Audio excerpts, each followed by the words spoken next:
হাজব্যান্ডকে আমি যাই বলি ও পৃথিবীতে আমাকে কিছুতে না বলে না, একটা জিনিস ব্যতীত, সেটা হচ্ছে যদি আমি ওকে বলি আমরা কি বিদেশে কখনো সেটেল হব, ও বলে না। আমি কখনোই, আমি যদি এখানে থালা বাসন মাঝি কোনো রেস্টুরেন্টে, আমি তারপরও এখানে থাকবো, আমি কাজ করি না করি আমি এখানেই থাকবো, আমি আমার দেশ ছেড়ে কখনো যাব না। আপনারা যদি আগামী 20 বছর পরে ওকে একই প্রশ্নটা করেন, ও একই বলবে। হয়তো বা আমার প্রেশার বা ফ্যামিলির প্রেশারে কিছু হয়তো ওকে করতে হতে পারে, যেটা আমিও আসলে চাই না। আমি এই কারণে বিদেশে পড়তেও যাইনি, কারণ আমার কাছে মনে হয় যেখানে আমার ঘাঁটি, যেখানে আমার সব নিজের ভাষা সবকিছু, সেটা ছেড়ে আসলে আমার পক্ষে যাওয়া সম্ভব না। আর ও তো আরই না। আমি যখন কিছু করি, আমার he is my pillar of strength and I am his pillar of strength. তো আপনি যদি সহযোগিতা করেন, আপনি যদি কি কাজ করছি, কি মন চায়, সেটাকে যদি আপনি প্রায়োরিটাইজ করেন, আপনার মন, আমি যদি প্রায়োরিটাইজ করি আমার হাজব্যান্ডেরটা, আমার হাজব্যান্ড যদি আমারটা প্রায়োরিটাইজ করে, তখন কিন্তু পরিবারে বাসার মধ্যে একটা খুব সুন্দর একটা এনভায়রনমেন্ট থাকে, যেটা আপনার বাইরেও সেটা কিন্তু দেখা যায়। আপনি যদি বাসায় ফ্রাস্ট্রেটেড থাকেন, বাইরেও কিন্তু সেটা বের হয়ে আসবে, প্রকাশ হবে। কারণ কতক্ষণ আপনি অভিনয় করবেন? তো দুজন দুজনকে সাপোর্ট করাটা সবচেয়ে ইম্পর্টেন্ট, সত্য কথা বলাটা খুবই জরুরি। আর হচ্ছে কারো ভুল আমাকে ক্রিটিসাইজ সবসময় করে আমার হাজব্যান্ড।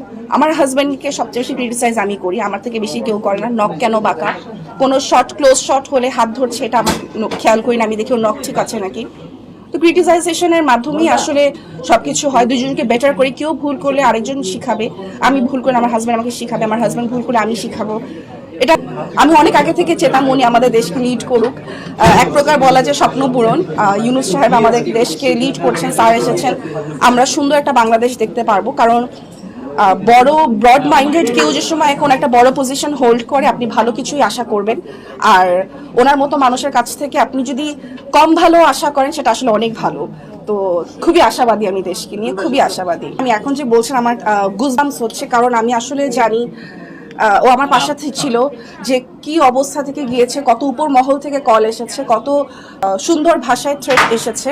কিন্তু সেগুলা যখন আমি প্রচুর কান্নাকাটি করেছি, কারণ আমার আসলে ওই সব, তারপরেও আমাকে বুঝিয়ে ও খুব এই জিনিসগুলো ও কি কাজ করে না করে এগুলো কখনো ও মিডিয়ায় বলে না। ও সব মাস্ক পরে বের হয়, একটা টুপি পরে বের হয়, যাতে ওকে কেউ না চিনে। কারণ ও চায় সবার মধ্যে একজন হয়ে থাকতে, ওকে নিয়ে লাফালাফি হবে, ওকে নিয়ে নিউজ হবে। বা আপনারা যারা ওকে শাহবাগে দেখেছেন, অনেকে আছেন যারা ইন্টারভিউ নিতে চেয়েছেন, ও ইন্টারভিউ দেয়নি, কারণ ও এসবের বাইরে থাকতে চায়। ও সবার মধ্যে হয়ে একজন হয়ে থাকতে চায়, সবার মধ্যে, কিন্তু আলাদা কেউ হতে চায় না। তো এই কারণে ওর জায়গা থেকে ও সবসময় করে। ও আগের বন্যা যখন হয়েছে, ও ফিজিক্যালি গিয়েছে, ও ত্রাণ দিয়েছে, বাট এটা আসলে কেউ জানে না। আমি এখন বলছি কারণ এটা নিউজটা বের হয়ে গিয়েছে। এরকম আরো অনেক কিছু, এরকম অনেক কিছু আছে যেটা আমি এখন ডিসক্লোজ করবো না, বিকজ ও নিজে সেগুলো ডিসক্লোজ করেনি। এটা সিলেটের বন্যাটা ডিসক্লোজ হয়ে গিয়েছে বিধায় এটা নিয়ে বলছি। আমার দৃষ্টিকোণ থেকে শিল্পীদেরকে নিউট্রাল হওয়া উচিত, কিন্তু যখন দেশে এরকম একটা সিচুয়েশন থাকে, সত্যকে সত্য বলা, মিথ্যাকে মিথ্যা বলা, যেটা দেশের সিচুয়েশন না যেরকমই হোক না কেন, সত্যকে সত্য, মিথ্যাকে মিথ্যা বলতে হবে।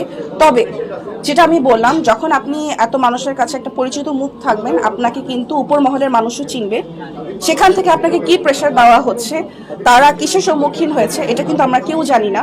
আমরা তাদেরকে নিয়ে কথা বলছি, তাদেরকে নিয়ে অনেক কিছু বলছি, হয়তোবা তাদের পিছনের স্টোরি আমরা জানি না, হয়তোবা তাদেরকে কিছু বলা হয়েছে। কারণ কিছু পক্ষ থাকলে সেটা বিপক্ষ থাকবে, বিপক্ষের পক্ষ থাকবে, এটাই নিয়ম। তো ব্যাক স্টোরি কি আমরা জানি না। তবে মুখের ভাষা, মুখের শব্দ চয়ন আমাদের নিজেদের হাতে। সেই শব্দ চয়নটা সঠিক ও সুষ্ঠু হওয়া উচিত ছিল, যেটা কিছু ক্ষেত্রে হয়নি।